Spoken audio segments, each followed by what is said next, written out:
Likewise, great Jain temples at Osia, Kumharia, Khajuraho, Delwada, Shatrunjay, Girnar were also erected with the support and patronage of traders and mercantile community.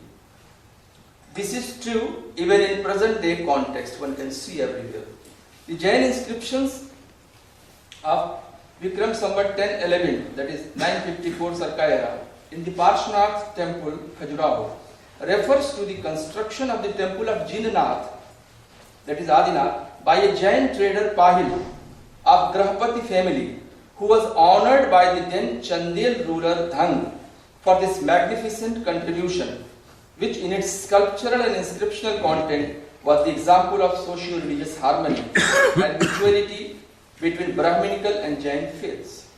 The inscription also alludes to the donation of several Vatikas gardens by Pahil for the maintenance of that temple.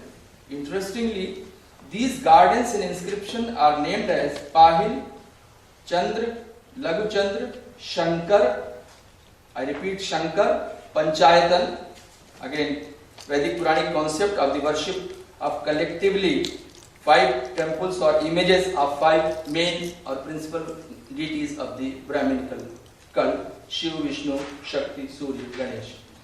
Amr and Dhang was the ruler, to reinforce the history of socio-religious harmony. The inscription also refers to Jain Acharya Vasava Chandra, who was the Maharaj Guru of Dhana. The study of such inscriptions are especially important in view of the fact that despite less vigorous royal support, the Jain art actively thrived almost at par with Brahminical ones. Another point of mention is the sporadic, very interesting, appearance of the erotic figures on Jain temples, which is taken to be violation of Jain tradition.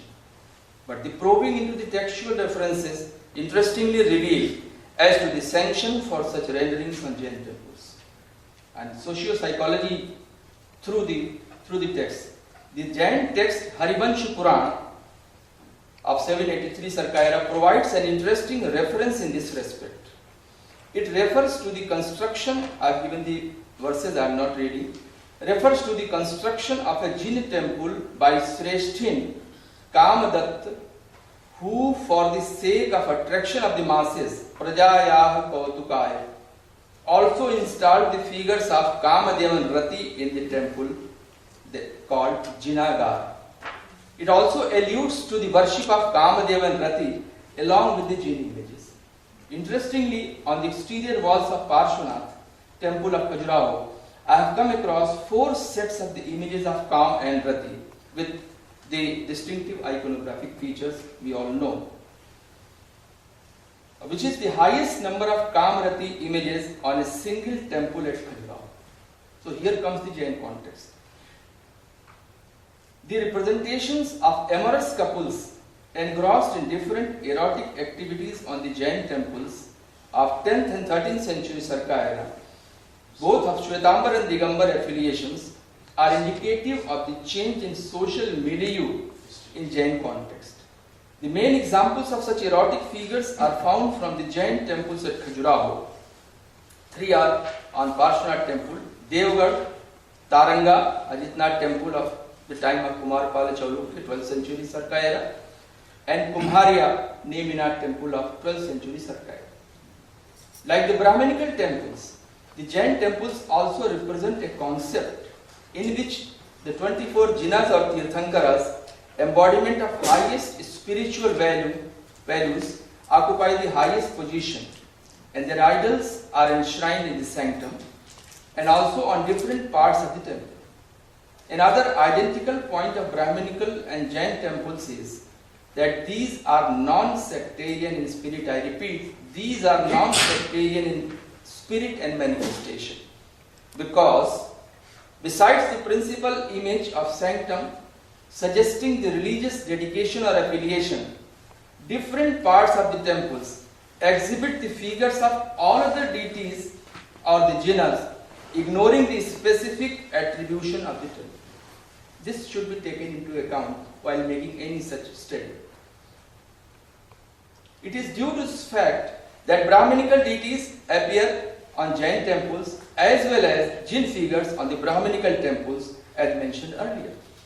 It seems that people of those times had realized that there was no basic differences between the spirit and purpose of different prevailing religions, and that an individual might follow any one of them or even could make combination of the acceptable elements of any one or more of them as suited to his purpose and temperament, somewhat in the manner of the mindset of a modern man. The Jain temples as the integrated examples of architecture and sculptural renderings show various forms of deities, apsaras themselves, and human beings, revealing the synthesis of the material and divine or spiritual world. The Jain temples also in its content exhibit the forms expressing all the four desired goals of human life of Indian tradition. I use Indian tradition, Purusharthas, namely Dharma, Artha, Kama, Moksha. In Jain context, it becomes Nirvana or salvation. Contemporary life, as depicted on Jain temples, should be evaluated and understood more on practical basis in the spirit of the social milieu of those times than confining to the textual references. This commonality of Brahminical and Jain temples should be underlined in future studies of Jain art. Architecturally, the Jain temples broadly follow the style of Indian temple architecture, shared commonly by the Brahminical and Jain temples. The rendering of the figures of Ganga and Yamuna, the two river goddesses, on the doorways of North Indian Brahminical and Jain temples is also of symbolic suggestion to remind us or remind the worshippers at entry point respectively of their purity, more of mind and heart, and devotion, that is bhakti, the prerequisites of entering into the temple for the worship of the main deity. So here comes the interpretation of different forms, Ganga Yamuna, not merely the forms of the rivers, but to suggest something more beyond that.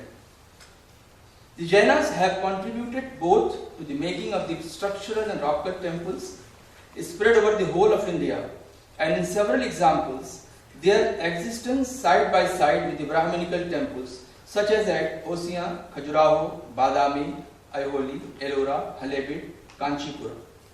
However, distinctive features of Jain temples could also be mentioned, which are the inclusion of elaborate and exquisite Rang Mandap or Sabha Mandap at Kumharia, Delwada and Ranakpur, and the 24 Devakulikas, the small shrines, around the main shrine to match with 24 jinas.